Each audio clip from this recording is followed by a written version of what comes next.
Okay, everyone, welcome back to another episode of Line Your Own Pockets. We got a good one today.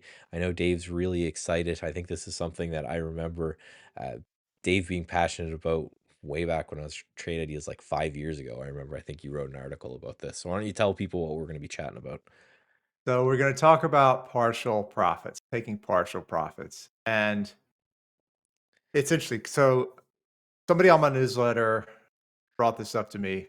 His name was Maxwell Griffiths. He gave me permission to use his name here. Hmm. But he went back in my archive and found the article that I wrote for the newsletter years ago.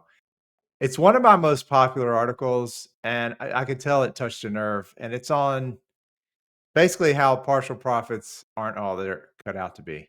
And in fact, I have a column in the technical analysis of stocks and commodities magazine, monthly column. And I actually just wrote about this topic. So it's sort of fresh in my mind. It's like, hey, let's bring this up as a topic because I think it's a good one. Hmm. There's there's so much we were talking about just before we started recording. Yeah. There's so much uh basically BS that people say that's just not true. And advice you hear, it's kind of crazy. I mean, it seems like there's a whole lot of people that know how to talk about trading, but don't really trade. And this is a prime example of the advice you hear. Oh, why don't you got a profit. What should I do? Oh, well, why don't you take half off? And that's like this beautiful compromise. You don't want to lose too much of the profit in case it comes back and Yeah. hits your stop. Um, so we'll get more into it, but that's the topic for today. What do you think, Michael? Yeah, and I think the big thing is how just much it's regurgitated, right? How much it's out there of, hey, yeah, I don't know what to do, and I always say I think the profit taking part, the exit for a profit is the hardest part of trading, because you'll never be good at it. There's no outcome that will make the human mind satisfied, right? It's because if I sell here and the thing rips, I am kicking myself because it. Or if I wait for it to come down a bunch and then I sell on some sort of trailing stop, I'm also mad. So it's one of those, you're always looking for the least wrong thing to do. And talking in large numbers and everything is mathematically right, but it doesn't feel good. So I think that's probably where this advice came from. Is it's just the thing that just makes you feel kind of more warm and fuzzy inside, and people need that ability and they need something to hold on for more. But if you want to hold on for more, then wouldn't it have been nice to have double the position if you're holding on for more as opposed to Yeah, half, right? Yeah, for sure.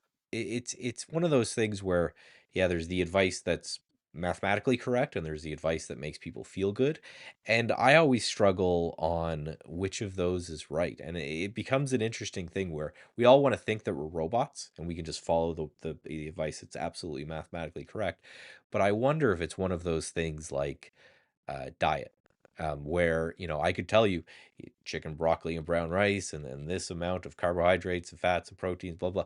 But if you're not going to do it, then wouldn't it have been better to say, hey, have a cheat day once in a while, even though it's probably not the best thing for you, right? So I don't know, where do you stand on the, even if it's not correct, if you cannot physically like make yourself hold not do it, is it okay just to break the rules every now and then? Yeah, so let's back up just a bit to explain exactly what we mean here. So, Sure. if you're taking a partial profit, you're leaving money on the table. I mean, there's no question about it. And Right. if you have a question about that, just go do a back test. Do a back test, and instead of using a target order that you're normally using, do one where you take half off partway to that target. Mhm. See what the numbers do.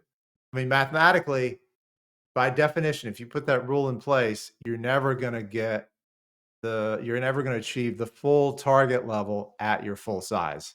Right. So it's really easy to see, and I put a nice chart in the article about this. The regular one goes up really high, and then the one with the partial profits is just plain as day less than that. just Yeah. very consistent, less than that. So, Well, but but wouldn't you be trading in some respects win rate for profitability, right? So if I'm taking profits on some of the position halfway through, I'm going to lose the overall expected profit on a trade, but aren't I going to gain some back in win rate by kind of, taking that a little bit, just like when you're back testing and you're dealing with a target, right? The higher the target, the more you'll make when you're right, but the less often you'll hit that target and vice versa. So, right, isn't there some kind of math games that you could play there to make yourself feel a little better? of course, yeah, what you're trading off is basically psychological comfort.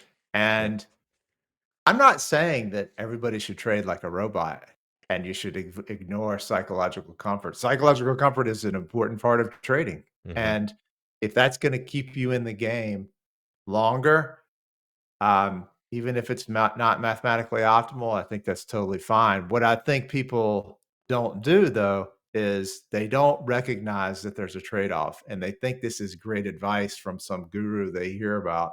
Yeah. And there's many, many gurus. You and I know several of them that say this repeatedly. Mhm. Um, and it's just not true. There's a trade-off there that the gurus sort of gloss over and don't recognize. And the trade-off is significant. I mean, do the numbers, it's significant. So it's fine to make the trade-off, but at least know you're making a trade-off and what the benefit is and the cost. Well, and I think something that we'll also agree in is that if it's part of your test, then do it, right? Because I know people out there who have systems, and the systems are specifically designed for, right? I'm going to use a target for some of this, and I'm going to use a trailing stop for some of this, and they're doing that to kind of tweak that difference between absolute profit and win rate in order to keep the system stable overall. So I think that's another thing. Again, correct me if I'm wrong, but if this is something that is part of a system and it's been tested and it's been optimized and all of that, then yeah, you can ignore it. But I think what we're trying to push back on is just um, the brain dead advice of move your stop to break even, which I think we can talk about in a second. I think it's even more harmful, but move your stop to break even and sell half, which just seems to be just kind of regurgitated just over and over and over again in every intro kind of thing. Again, I think it's not out of malice. I think it's just out of comfort. And there are some people that probably trade their whole lives that way because of that comfort, and they do okay. But yeah, they're missing out on the fact of what if, right? Well, and that's the math you should always do is what if I did this differently? What if I held all the time until my target? Yeah. So you hit it spot on there when you said you're trading profit for win rate. And that can be fine, but you probably not traders should not be optimizing solely on win rate. I mean, I No. think we can agree on that. Yeah. And um, but you should be taking that into account. So it's it's something that I think you hear it so often because it sounds so good. It sounds tantalizingly good. Hey, you're playing with house money at this point. You've moved your stop That's up. it. If it Yeah. gets hit, you're going to still make a profit. Yeah. It's so it's I know it resonates with beginning traders, which is I think why we hear it so much. It's sort of like this concept in political thought called uh, the social desirability bias. This was made popular by an economist named Brian Kaplan. We'll put some links in the show notes. But the idea is uh, politicians, both sides of the aisle, all sides of the aisle, nobody is any better than any other with this. Hmm. They're going to take a position that is generally popular, but not necessarily true. They're going to, on the margins, they're going to be taking popular positions that aren't necessarily true. Like the classic example is if you look at the popularity of rent control, very popular among the public. If you do the same poll among economists, rent control is like overwhelmingly a terrible thing. So Mhm. the experts that are paid to know how rent control actually works are dead set against it, but you would find politicians, they keep talking about rent control because it's popular. I think it's the same thing with these types of trading, Yeah, this and I type of think trading advice.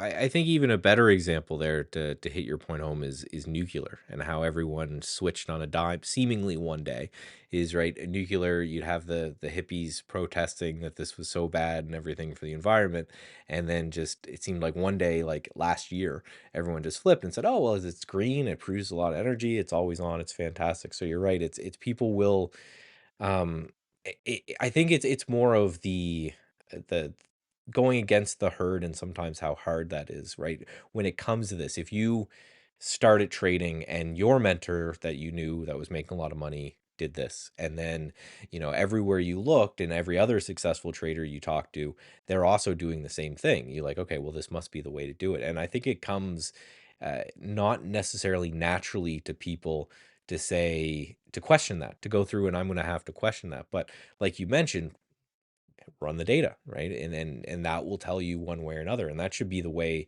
in kind of every piece of advice that you hear. I'd say take a look at it, right? It's a different world now maybe than when that person started trading. Or again, they found a style that worked for them and they just got comfortable in it and they continue to do it. And maybe, that's fine. They make money. Uh, but again, our argument is that person should even still be questioning, right? What if I did it this way? But yeah, I think that there's a very hard dynamic again, especially if somebody is giving you education and they're giving you attention on your trading and they tell you to do something some way and that person is successful. It becomes, yeah, very hard to kind of break that mold and say, okay, well, I'm gonna take the good stuff that you gave me, but this other thing I'm gonna what's the saying? Trust but verify, right? I'm gonna test everything, and the stuff that you're saying that makes sense, I'm gonna keep, and the stuff that you're saying that doesn't, I'm gonna avoid, ignore. Yeah, I mean, that's why we say on here multiple times, back testing is a superpower. Yep. It's your antidote against all this BS you see everywhere. Um, if somebody says something, gives you what sounds like a good idea, hey, let's run the back test and see for yourself. Hmm. It may be certain cases where that's the right thing to do, but it may not apply to you or any of your models. So yeah, it's great to be able to do that. Um, one point about, people sometimes read this article and think that I am 100% against taking partial profits, and that's not true. So there are, um, there's a couple examples where I think is actually worth doing. The first point I want to make is if you find yourself wanting to take a partial profit often, then what I would say is there's a good possibility you're probably trading with too much size than you're Yep. ready for. Because you're a little scared when you've got a big profit. You don't want that to turn into a loss. You're probably trading with too much size. So that's one question to ask yourself if this is coming up a lot. If you're not able to hold all the way to the target because you don't want the pain of it having, then maybe you're trading with too much size. So that's something to think about. Yeah, I'd say too much size. I'd also say maybe new to success, I think would be another thing too. I know, and I still have it too when I'm coming out of a drawdown, that more aggressive urge to try to get out of positions a little bit more aggressively because you just want the feeling of I'm in a drawdown, things are no fun. You just kind of want that feeling to more or less go away. So that might be part of it too. But I do think it's one of those all purely psychological things where, right, you have to ask yourself, what is it that's telling you to do this? Now, maybe it's that your win rate is too low for what it is that you're able to deal with. Now, again, I agree with Dave that you don't want to optimize based off win rate. I think again, if you look at the turtle traders, if you look at some of the most successful traders in the world, they have sub 50-50, sometimes 30% win rates on some of their systems. But again, like the diet example, if you can't physically do that, then yeah, it may be that. So I'd say yes, too big, or again, you're just too new to you're too new to success, or you're coming down from a drawdown, or there's something that's psychologically uh, pushing you to saying, I kind of don't believe that I'm going to make money off this, if that makes sense, where, right, you're trying to feel comfortable, as opposed to, there's a pain that's happening somewhere in your body, and you're trying to make that pain go away. Yeah. Right. That's So the knowing that, um, people do this when they're trading with too much size, they do it more often when they're trading with too much size. yeah. I actually have found a way to use that as a recommendation in some cases. So there's one situation where I will suggest taking partial profits or having a plan for it. And that is when the trader is trying to increase their size and they're having trouble doing that. Mm, One way to get accustomed to the bigger size that you want to take is to allow yourself for a temporary period of time to take some partial profits. That can help you get to that next level in a way that's not, that's not so harsh. It'll help you ease into that larger size that you want to, that you're trying to achieve. well, and I think this is also a lesson too, for something that we talk about a lot, about not being at your screen, right? Letting automation do as much as possible, because if you're not seeing that, then it can't hurt as bad, right? It's one of those, if you set out your orders, if you have your system trading for you, and you're letting it work, and you're working on something else, or you're doing something that you're not focusing on it, then all of a sudden you don't see that big unrealized gain. It's the more analog example that I have back from trading prop, back when I did this way back in the day, is people would just put literal sticky notes on their screen over their profit amounts. And the idea was to try to just shut that out entirely and trade the chart. So they would, yeah, put tape or whatever, and then pull that off on the end of the day and see how they actually did. And I think that was a fine way to do it in a world without automation. But now that you can automate your systems a little bit better, is find a way that you can just, take your trades and just shut it down and look at it later, because I think that would help with a lot of it too, right? Where you have if you're not seeing it, then it can't cause that kind of psychological pain. Yeah. It's funny you mentioned that because just the other week I was, so I'm trying to this one particular system. I'm trying to trade it with more size, and I am a cyclist. There's a ride during the trading day on Wednesdays that I really like to do. Really fast ride. And I found myself not wanting to do that ride because I wanted to keep an eye on these positions. And I didn't want, I wanted to be there. And that made me think that, okay, I'm probably I need to be able to do this ride, and I'm trading with too much size for the way I'm comfortable with this particular strategy right now. Yeah. So that's going to be my barometer. Can I go for a 50-mile ride in the middle of the day and have my system continue to take trades for me? If I'm comfortable doing that, that's good. If I'm not comfortable, then it needs some work. I need to either reduce size or need to do more research to be able to get to the size I need to be able to trade and still do my bike ride. Yeah. Well, and or maybe, right, get a slower build up, right? And Yeah. speaking of that, would you, for someone out there who's really addicted to the profit taking, would a methadone, or a way to kind of get off that juice, would you kind of recommend, maybe instead of taking half off for a while, maybe take a third off and see what that does to your trading, and then maybe move that third to a quarter, and maybe move that quarter, right? So do a fifth, and reduce it that way? Or do you just say, hey, even if you've been doing this, run the tests, if the numbers say that you should be doing it all, just do it all, right? I'm more, I think I'm a little bit nicer, so I'd probably say, hey, just work your way out of Y- a bad habit over time. Yeah, yeah. I think there are these cliffs that people have to mentally get over. And you imagine trying to climb a mountain. It's a lot easier if it's less steep and Hmm. longer than if it's a huge cliff you have to do rock climb up. So yeah, anytime you can reduce a cliff into steps, I think that's a good idea. I mean, as long as you as long as you know the costs and the benefits of what you're doing, and that you have a plan for getting there. A lot of times I will do the same thing with sizing for people. So when people are trying to increase their size, um, I will often, they want to go from X to 10X right now because they see how well the strategy is doing. They know they have an edge. Um, they're the traders I work with, we work to come up with, uh, I help their workflow to come up with strategies much more quickly than they're used to. So they're often at the point where they're like, okay, let's scale the crap out of this thing.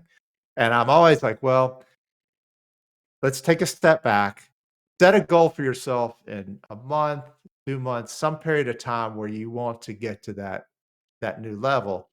Don't do it overnight, but have a plan for getting there. Have some milestones that you need to achieve before you'll increase the size. The big problem, we could do a whole episode on this. The big problem is they increase their size. They've had some success. They increase their size too quickly, and the equity curve drops below zero, even though the system is performing perfectly normally. Mhm. That's emotionally very difficult, and it's the thing you should try to avoid when you're increasing size. Yeah, and I think that, it'll have a lot to do with the mental ability of someone to either increase size or not. And the beauty again of what we do with trading is that you can take any number of shares. So you can turn that dial of how much you want to increase size up or down very, very granularly. The question is, right, how much is too little? It's a good weightlifting analogy would be, right? So say you go, you're benching 200 on the bench. Does it matter if you add another pound, right? It's probably not. I wouldn't classify that as you're increasing the amount of weight you're lifting. So you have to find an increment that is enough that warrants even putting another bit of weight on it. It warrants your time and energy of increasing size, but not, you don't want to go right from that 200 to 400 because you'll die, right? So yeah, it's finding that middle ground. I think that's as much, we always talk about areas that you add discretion into systematic trading. And I think that's a huge one is how much can I do before things get kind of too bad, kind of one way or another on my trading. Yeah, I think that's a whole other episode on how to increase and right, how much and what ways and that kind of thing. But yeah, I think it's one of those, if you're scared to risk an extra $50 on every given trade, well, risking an extra dollar on every trade is probably too little, but just sit and try to find that middle ground that makes the most sense to you, right? The difference between 50 and, right, split the difference 25 or 10. But yeah, just understand that I've been exactly where you were talking about before, Dave, where, everything looks like it's doing fantastically. And then all of a sudden I get a little bit too ahead of my skis and I double my size and the next 2 or 3 trades come along and wipe you out. And then you go back down to the low side, right? And that's not right either, right? It should have been some sort of middle ground between the two of those. Yeah, it's also hard to see that because if you don't have a really good journaling process and a really good workflow, you can look back at that and assume that the system is broken. But Hmm. you've really only changed your size too drastically, and your result equity curve looks terrible, even though it's working perfectly normally. So, Yeah. yeah, there are a lot of issues there. Well, I'm sure we'll go over in another episode. Um, let's go back to Maxwell's original email to me about this. So he said, "Okay, I read this article. I'm pretty sure I'm on board with this idea. But doesn't that mean that if we know that taking partial profits is not mathematically optimal, doesn't that mean that moving your stop to break even or at some point during the lifetime of a trade is mathematically optimal?" So, Michael, what do you think? Well, I think the answer is going to be the same as when it comes to position sizing. It's you test it, right? You should be able to test that through. For me, especially as someone who trades long term, I have a bunch of systems that use some amount of trailing stops, right? Different trailing stops for different systems. So naturally, they're going to move that stop to break even at some point in the trade. But I think it's the same kind of issue with the same type of advice of just saying, hey, you move your stop to break even. It's done for the same reason. It's that pain reduction of you take a big sigh and you say, I can't lose money anymore. Great. And then that frees up whatever part of your brain to continue doing. So to be honest, I think it's probably just as harmful, even if not more harmful, just to do willy nilly as partial profit taking. Again, unless it's part of a trailing stop system that you kind of already have in place, and then which case just kind of ignore what I said.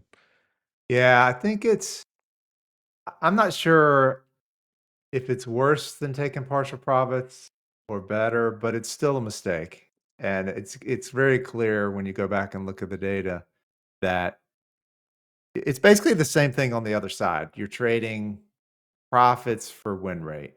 Right. And um and the other thing is the stop distance is usually going to be a lot smaller than the target distance. So you end up making a smaller difference when you move your stop to break even. So the gain you're getting there is just not really that great anyway. Yeah. So it's again, you're optimizing for win rate is can be psychologically comforting, but it's not typically what you want to do. No, and I think kind of the key or way to kind of talk about with all of this is that if you haven't tested it, then it's just not what you want to do, right? I could certainly see a system in which um, a trailing stop becomes so aggressive so quickly that it is essentially the same as moving it to break even very quickly. And I could see a world where a system like that does work. But I would need to see that world. I'd need to see those tests to say this is what leaving a stop alone and then using something like a time stop. I know is something that's big that you do as a day trader, or when it comes to looking at the times, or some sort of trailing stop, a moving average, or something like that. The just I don't know, it's almost just it seems like it's too crude just to say to move the stop to break even, because that's a pretty arbitrary price that you've just chose to move a stop to, and it's like why there, and why that price versus literally any other price. So I think if you want to use a trailing stop system, then use it. Just make it something that makes some sense for what it is you're doing. Again, a moving average, a PSAR, a bar by bar stop. There's a million different ways to do it, but yeah, just don't make it an arbitrary. This is the level that my pain goes away, so therefore that's where I'm going to put a stop. That makes no sense to me at all. Yeah. Yeah, I think I think that's anything else we want to go over on this topic? I think we've done a No, good the job on it here. the one thing that I did want to just talk about, and I think we mentioned this book before, but is it Best Loser Win? Yeah, Best Loser Wins, and it's by Tom Hogard. I'm gonna butcher that name, but it's kind of a book basically entirely on this topic. He talks a lot about this, about how most humans trade suboptimally or trade poorly because they're doing this pain avoidance thing in different ways.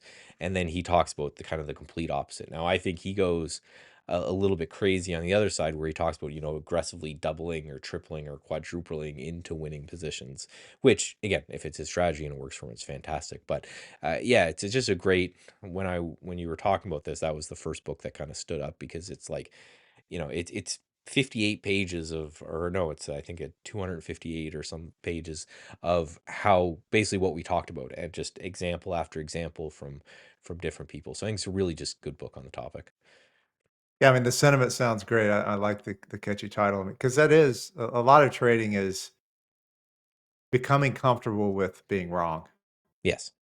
Yeah, and then that was So the basic idea, is that, right, you're going to have two groups of people, and then whoever is the best at kind of losing in positions, then that's the one that's gonna do the best, right? Is that you have one that there's the very like the things that we don't even really talk about because we assume most traders, I think, that are listening to this are over, which is, you know, doubling down into awful positions or moving your stop loss or canceling your stop loss entirely or holding a position like a day trade becomes an investment because it's down a bunch for you. All those things. But, you know, on if you remove those, there's still all of the kind of psychological demons that got you there. And it was all about pain reduction anyway. So, you know, I guess that's a good exercise for everyone is, you know, we always talk about looking at your trading process and saying, where is it that I'm adding value and where is it that I could just let a system do it for me? I can think another good exercise is what am I doing to make myself feel good versus what am I doing to kind of optimally make money? And that might lead to some interesting outcomes if you sit and you do that thought experiment. Is there anything in your trading that you just do in order to kind of take the pressure off? And then that leads to, we're not psychiatrists, but there's a whole road you want to go down to where you probably want to talk to some people that are different from us about it for sure. Yeah, for sure. So no, that was a good one. I like that was another, I think, more off the cusp one, and we love that. We love emails. We love, you know, interacting and doing questions and kind of feedback that we got from it. So keep that up. We appreciate it very much. And I am Michael Noss. And I'm Dave May. Hope to see you next week on Line Your Own Pockets.